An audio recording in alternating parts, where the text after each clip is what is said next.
pagi semuanya dan selamat datang kembali di Psikologi Forensik. Yang dimana pagi ini kita akan membahas topik yang mungkin terdengar asing bagi sebagian orang, namun sangat penting dalam penegakan hukum, yaitu forensik.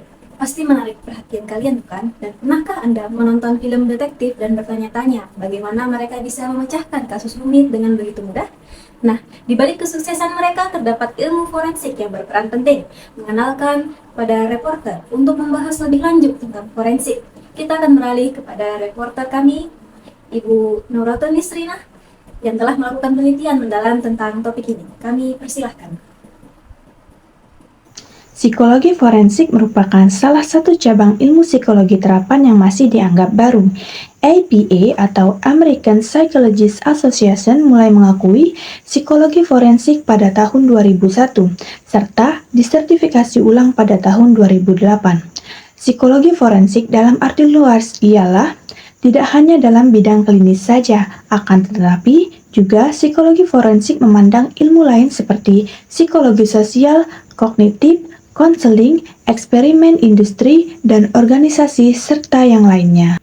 Karena luasnya definisi dari psikologi forensik tersebut, akhirnya membuat Blackburn membagi psikologi forensik ke dalam 3 bidang, yaitu yang pertama, psychology in law. Pada bidang hukum merupakan kehadiran psikolog dianggap sebagai saksi ahli dengan tujuan untuk menjelaskan dinamika psikologis, keadaan mental, serta menentukan hak perwalian anak. Kemudian yang kedua, psychology of law mencangkup psikologi legal research yang artinya peneliti individu terikat dengan aparat penegak hukum seperti jaksa, hakim, pengacara, dan terdakwa. Yang ketiga, psikologi of law. Hubungan psikologi dengan bidang ini cukup abstrak. Hukum akan dianggap yang menentukan perilaku. Nah, jadi psikologi forensik menurut Committee on Ethical Guidance for Forensic Psychology mendefinisikan psikologi forensik sebagai semua bentuk pelayanan dan kajian psikologis yang dilakukan di dunia hukum. Terima kasih kepada Ibu Nisrina atas penjelasan yang sangat informatif tentang forensik. Baiklah, setelah mengetahui definisi dari psikologi forensik dan ke reporter selanjutnya, maka dari itu kita perlu mengetahui sejarah dari psikologi forensik ini. Yang dimana di sini saya akan menjelaskan secara simpel saja bahwa psikologi forensik sebagai ilmu yang memiliki perjalanan yang panjang, yang berawal dari berbagai penelitian eksperimen psikologi tentang kesaksian para ahli. Bapak psikologi Eropa yaitu Wilhelm Wundt pada tahun 1879 membangun laboratorium psikologi pertama di Leipzig, Jerman. Ia mengadakan eksperimen psikologi dengan menyediakan metode penelitian yang dapat digunakan dalam psikologi terapan. Lalu, pada tahun 1890, James McKin-Kettle melakukan serangkaian eksperimen ke dalam sifat kesaksian dengan menyoroti efek perbedaan situasional dan individu yang memberikan kesaksian di pengadilan. Nah, pada saat itu ada satu cara di mana pada James, seorang psikologi Amerika memberikan beberapa pertanyaan kepada mahasiswanya dan memintanya untuk memberikan tanggapan untuk menilai kepercayaan diri mereka. Hasil dari penelitian tersebut menunjukkan bahwa para saksi tidak memberikan jawaban yang akurat terhadap pertanyaan yang telah diajukan. Oleh sebab itu, akhirnya para ahli psikologi pun menyadari bahwa adanya celah dari kesaksian seorang yang membuat orang tersebut menjadi salah tangkap. Kasus salah tangkap ini yang didasari oleh kesaksian salah tangkap tersebut disadari oleh seseorang advokat yaitu Hugo Musterberg dan membuatnya belajar bahwa penelitian psikologi dengan bimbingan Wilhelm Wundt di Leipzig. Muster membawahi psikologi dalam pengadilan yang mengkritisi sistem penilaian juri.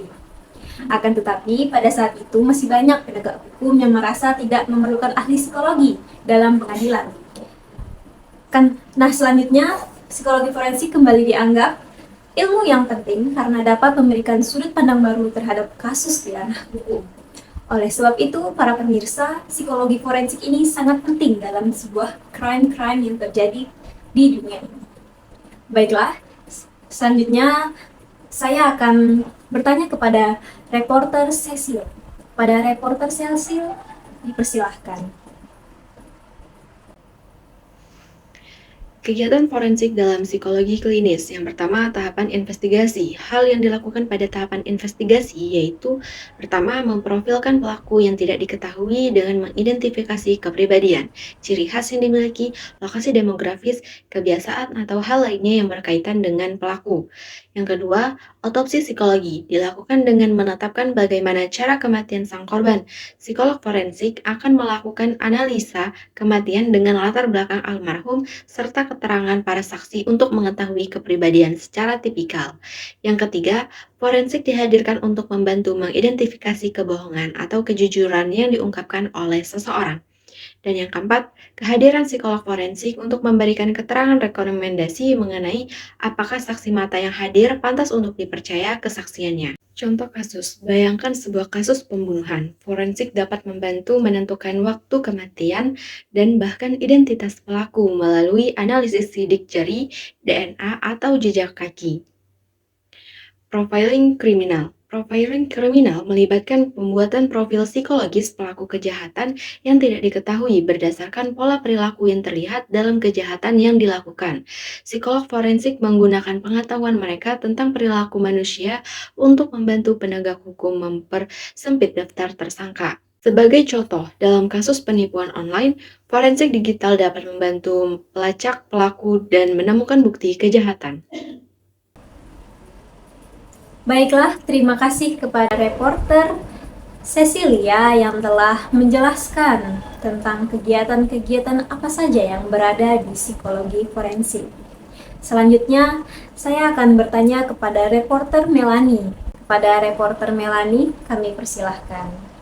Kegiatan forensik pada tahap selanjutnya yaitu tahapan adjudikatif.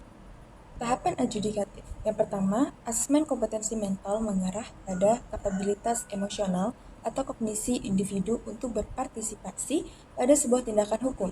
Karena tidak sedikit banyak para tersangka yang mengalami berbagai kondisi kejiwaan untuk meringankan atau menghapusnya.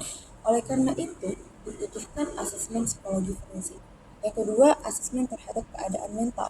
Ketika peristiwa terjadi, evaluasi psikologi forensik pada tahap ini ialah melihat ciri-ciri emosional serta kognitif terdakwa pada saat melakukan tindakannya, seperti misalnya ketika ia melakukan tindakan kejahatan karena dalam pengaruh obat-obatan.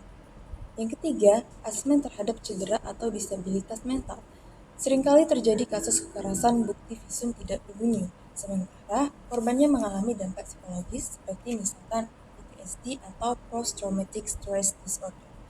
Tahapan yang ketiga yaitu restrukturisasi kognitif. Kesalahan dalam proses berpikir dapat menjadi seseorang melakukan tindakan kejahatan.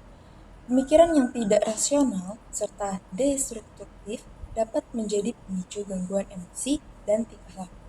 Oleh karena itu, program psikologi dapat lebih disarankan pada pendekatan yang berbasis perspektif kognitif. Tahapan yang keempat yaitu wawancara dengan pendekatan kognitif. Wawancara ini bertujuan untuk dapat meningkatkan proses retrieval yang akan meningkatkan kualitas dari informasi yang disampaikan oleh saksi atau korban, sehingga kooperatif. Psikolog forensik dapat melakukan pelatihan teknik investigasi saksi pada polisi. Terima kasih kepada reporter Melanie yang telah menjelaskan apa-apa saja tentang forensik. Terima kasih, pagi ini kita telah belajar tentang pentingnya forensik dalam penegakan hukum. Semoga informasi ini bermanfaat bagi Anda sekalian. Sampai jumpa di segmen berikutnya. Salam psikologi.